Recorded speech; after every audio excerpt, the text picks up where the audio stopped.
Pay close attention to what you're about to hear, because this is not just casual advice. It's something that can genuinely influence how you protect your emotional and psychological well-being moving forward. There are individuals who don't simply dislike you in a passive sense. Their intent goes further.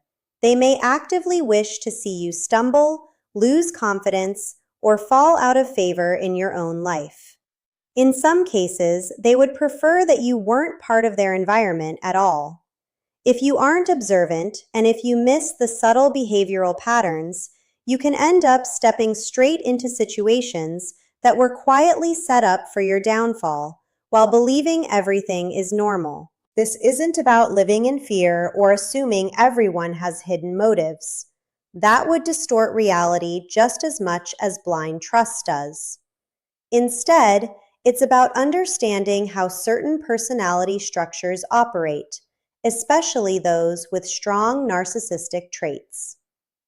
People with these tendencies often display a level of emotional calculation and hidden hostility that genuinely empathetic individuals struggle to anticipate.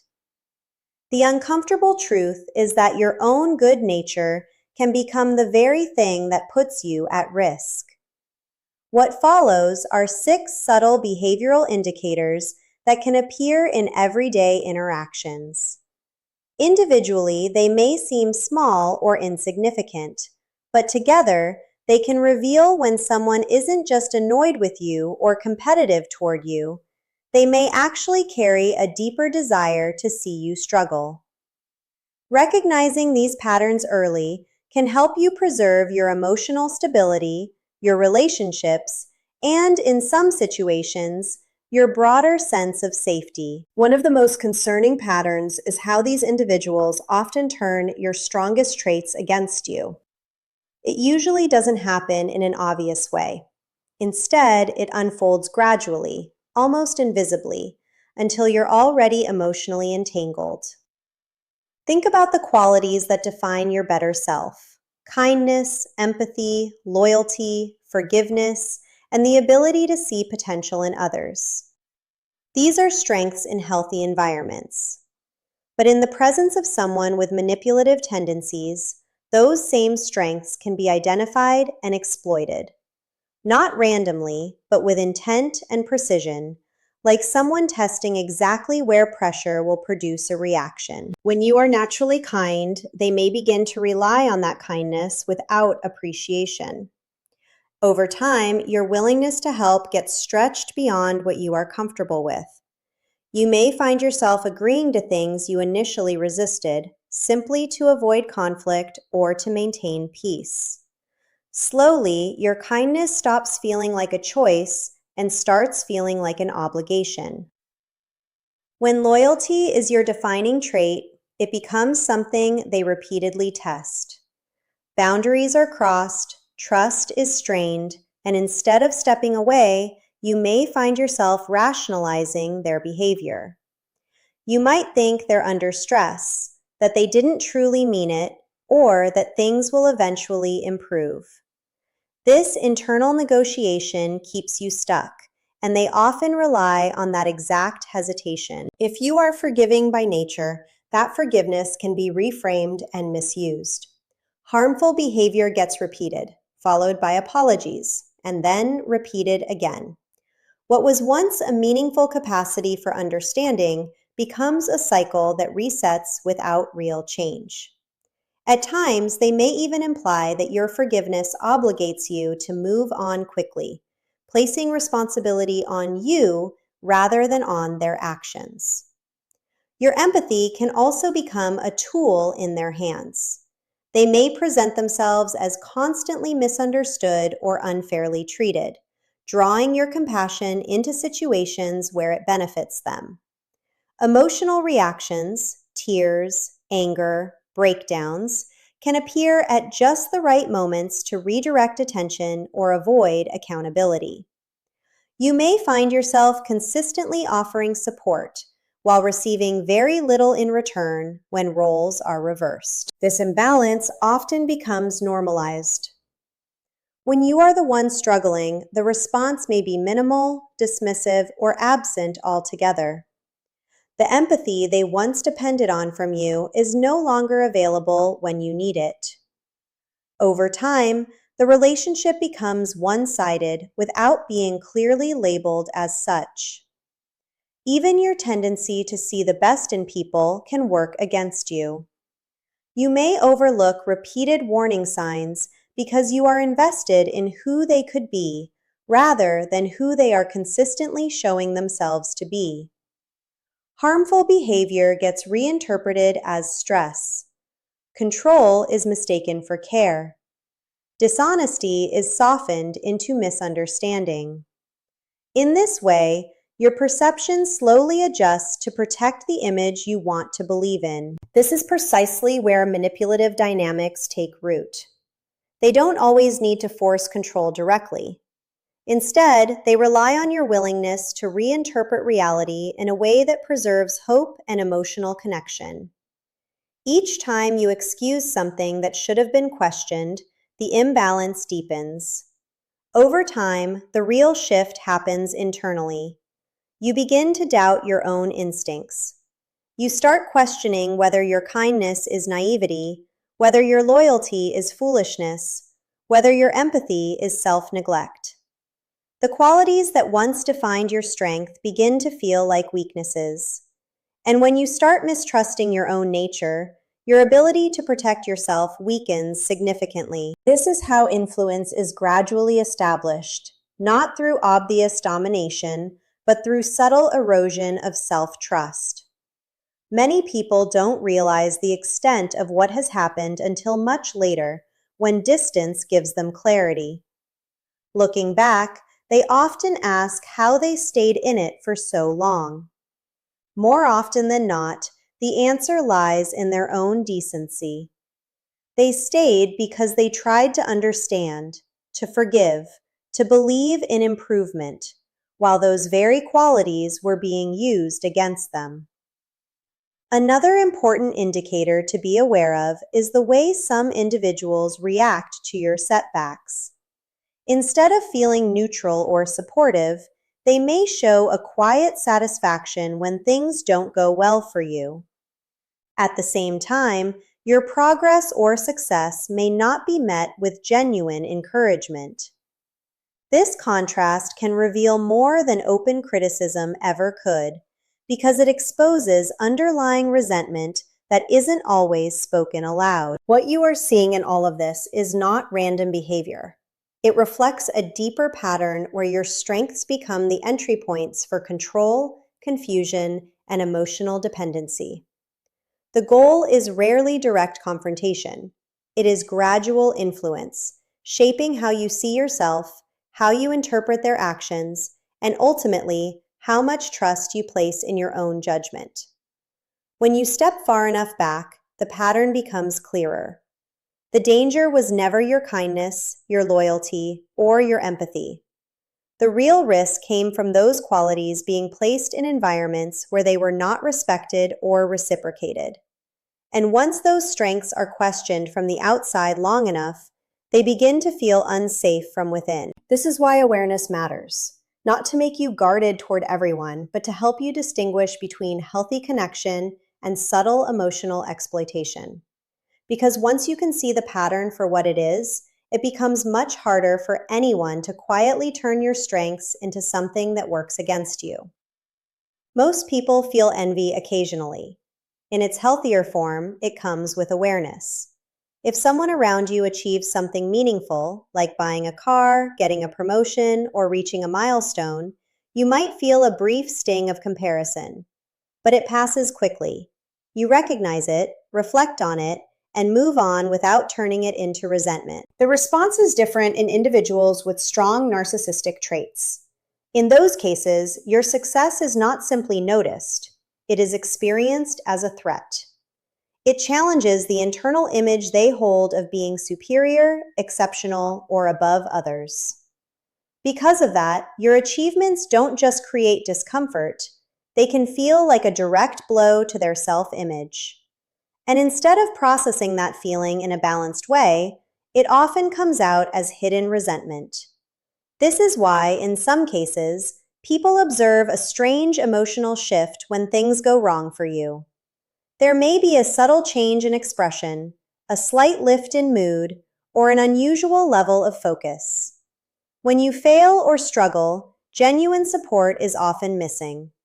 On the surface, they might still say the right words, but something about it feels off, controlled, distant, or even rehearsed. In some situations, they may appear sympathetic while privately feeling a sense of satisfaction that is carefully concealed. That is also why their encouragement can sometimes feel empty and their empathy strangely inconsistent. On a deeper level, your setbacks may restore a sense of superiority they feel they are losing in moments of your growth. And because of that internal dynamic, attention can unconsciously shift away from your success and toward your difficulties. In more subtle cases, this pattern extends beyond reaction and into influence. Rather than waiting for outcomes to happen, they may begin to shape the conditions around you. This can look like introducing doubt right before an important decision, subtly undermining your confidence before an opportunity, or adding confusion at moments when clarity matters most. These behaviors are not always obvious or direct. Often, they are small enough to be dismissed individually, but together they can affect your sense of direction. When things eventually go wrong, the dynamic becomes self-reinforcing. They experience not only your setback, but also a sense, conscious or not, of having influenced it. In their perception, this can feel like validation rather than coincidence. The result is a cycle where your struggles unintentionally reinforce their internal narrative. In everyday interactions, the contrast becomes easier to notice. When you share positive news, the response may feel flat or quickly redirected. The topic might shift back to them, or your achievement might be minimized in a way that reduces its emotional weight. But when you share something difficult, the reaction often changes completely. Suddenly, there is attention, engagement, and focus. The conversation lingers on your struggle longer than expected, almost as if it holds their interest in a different way. Over time, this imbalance can create confusion. You may start to feel that your successes don't land the way they should, while your problems receive disproportionate attention. That inconsistency is not random. It gradually shapes how you feel about sharing your life with them. Another noticeable pattern is comparison. People with these tendencies often measure themselves against others constantly, keeping an internal sense of ranking. Instead of focusing purely on personal growth, they may define their value through relative positioning. In that mindset, your progress is not neutral information. It becomes a reference point that affects how they see themselves. If they feel ahead, they maintain composure. If they feel behind, the emotional response can shift, and instead of raising themselves through effort alone, there may be a tendency to lower the perceived standing of others because that temporarily restores balance in their self-image. This can show up in indirect ways: gossip, subtle criticism, or comments that slightly reduce the impact of your achievements. Even when they are not openly hostile, small behavioral cues can reveal more than words. A brief smirk quickly hidden, a delayed congratulations, or a remark that carries a faint undertone of comparison. None of these moments may seem significant on their own, but over time they create a pattern that feels emotionally inconsistent. You may find yourself second-guessing how genuine their reactions actually are. That uncertainty can slowly affect how you experience the relationship.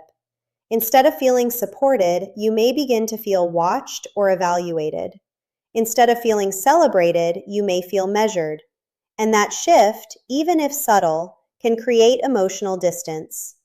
At the center of this dynamic is the way setbacks are processed.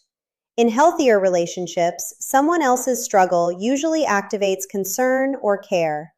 But in more toxic patterns, there can be a different emotional response, one that is tied to comparison, validation, or relief. It is not always openly expressed, but it can influence behavior in noticeable ways. What makes this especially damaging is that it often undermines trust without any clear confrontation. Nothing obvious has to be said or done for doubt to begin forming. Over time, you may start questioning whether support is genuine or conditional, whether encouragement is sincere or performative. Another layer of this pattern is the tendency to treat communication itself as a form of control. Silence, in particular, can carry meaning far beyond absence of words. It is not always neutral. In certain dynamics, silence is used strategically, creating tension, uncertainty, or emotional imbalance without a single direct statement. This type of silence is not about reflection or calm. It functions more like a tool. It shifts emotional focus, disrupts stability, and forces the other person to interpret meaning in the absence of clarity. Because nothing is explicitly said, it becomes harder to address directly, which adds to its psychological impact.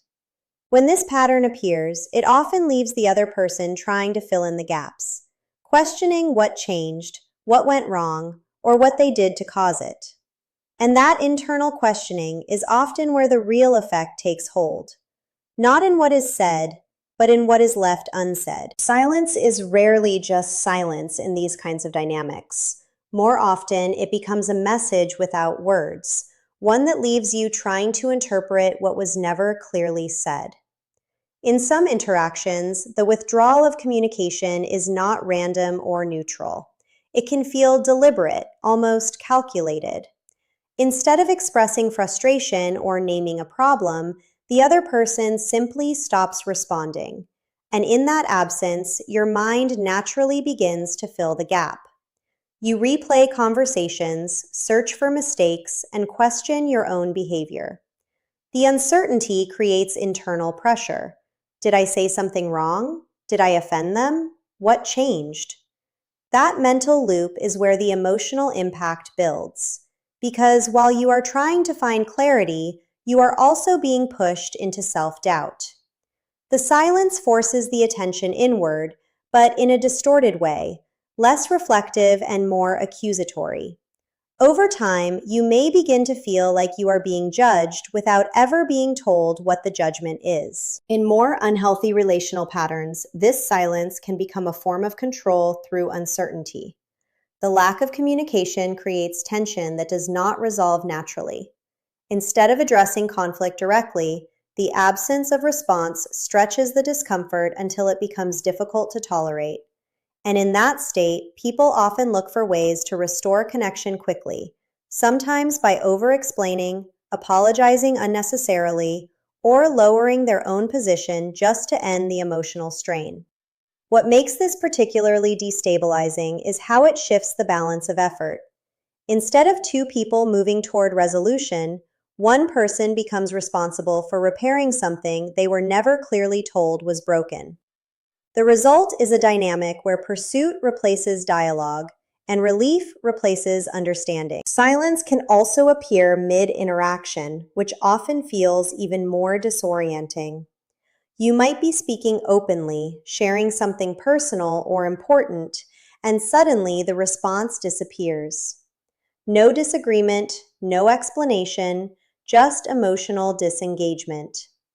That lack of acknowledgement can feel deeply invalidating because it interrupts a basic human expectation that communication will be met with recognition. In group settings, these dynamics can become even more noticeable because the contrast is sharper. When someone is acknowledged by most people in the room, but consistently overlooked by one specific person, the difference stands out immediately. It doesn't need to be overt hostility or direct rejection. Sometimes it's simply a lack of response, reduced eye contact, or emotional disengagement. But even without words, that absence of attention can feel meaningful. It can register internally as exclusion, and that feeling can affect confidence, comfort, and sense of belonging in subtle but lasting ways. What makes this especially impactful is that humans are naturally sensitive to social signals.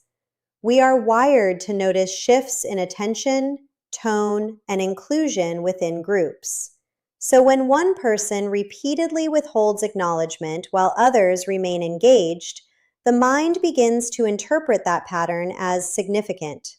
Over time, it may not just feel like a momentary experience, it can start to feel like a consistent social position being assigned. As this continues, a form of adaptation can slowly develop. People often begin adjusting their behavior without consciously realizing it. They may speak less in group conversations, avoid certain topics, or hold back opinions they would normally express freely. The goal of this adjustment is not necessarily to withdraw completely, but to avoid triggering the discomfort associated with being ignored or dismissed again. From the outside, this change may not look dramatic. The person still participates, still shows up, still engages when appropriate. But internally, something has shifted. There is a growing awareness of which expressions feel safe and which ones might lead to silence or disengagement. Over time, communication becomes more measured, more cautious, and less spontaneous. This kind of behavioral change doesn't always feel like fear in the traditional sense. Instead, it can feel like self-regulation or emotional efficiency. The person may simply believe they are choosing their words more carefully. But beneath that surface logic, there is often an underlying emotional adaptation happening, one that gradually limits openness and spontaneity in social expression. Alongside these group dynamics, another process can contribute to emotional narrowing: the slow weakening of external support systems. This does not usually happen through a single event where someone is cut off from friends or family. Instead, it tends to unfold gradually through repeated moments of doubt, tension, or discomfort surrounding those relationships. It may begin with subtle commentary about the people in one's life. Certain friends might be described as unreliable, selfish, or not truly supportive. A family member might be portrayed as misunderstanding your situation or having questionable intentions. Individually, these remarks may seem like harmless opinions or casual observations. However, when they are repeated over time, they can start to influence perception. As these ideas accumulate, trust does not necessarily disappear, but it becomes less automatic. Instead of assuming good intentions, the mind begins to evaluate interactions more cautiously. Small actions are reinterpreted. Neutral behaviors are questioned. Conversations that once felt simple can start to feel layered with uncertainty. As internal doubt increases, emotional distance from those relationships can slowly grow. Not because there is a direct instruction to leave or disconnect, but because maintaining closeness begins to feel mentally complex. When trust feels unstable, even ordinary interactions can require emotional effort. And when something consistently requires effort, people naturally begin to reduce it over time. As a result, external relationships may gradually lose their emotional intensity. Contact becomes less frequent, conversations become shorter, and openness begins to decline. At the same time, attention often becomes more focused on the relationship where those doubts are being introduced, simply because it feels more central, more immediate, and more influential in shaping perception. In some situations, this process becomes more complicated through the presence of conflicting narratives. Different versions of events may be shared, either directly or indirectly, leaving the individual unsure of what is accurate. When clarity becomes difficult to establish, reliance on personal judgment or outside perspectives can weaken. The uncertainty itself becomes exhausting, and in that exhaustion, people may begin to rely more heavily on the relationship that feels most consistent, even if it is also the source of confusion. This is how isolation can deepen without any obvious moment of separation. It is not always about being told to cut ties or stop seeing certain people. Instead, it is about gradually increasing uncertainty around those connections until maintaining them feels emotionally complicated. Another layer of this pattern involves how external engagement is managed over time. Time spent with friends, family, or social groups may begin to feel subtly discouraged. This discouragement is not always direct. It might appear as emotional withdrawal afterward, subtle disapproval, or a change in mood following social interaction. Over time, these reactions can create an internal association where engaging with others feels like it leads to tension or discomfort. Because most people naturally prefer emotional stability, they may begin to unconsciously choose what feels smoother in the moment. If spending time with others leads to emotional friction afterward, while staying within a single relationship feels calmer, the mind begins to favor the path of least resistance. Gradually, external social interaction decreases, not through force, but through repeated emotional conditioning. Only in hindsight does the pattern become clear. What once felt like a full and balanced social world can begin to feel smaller, quieter, and more limited, not because the world itself changed, but because the individual's space within it was slowly reduced through repeated experiences, subtle signals, and emotional adaptation over time.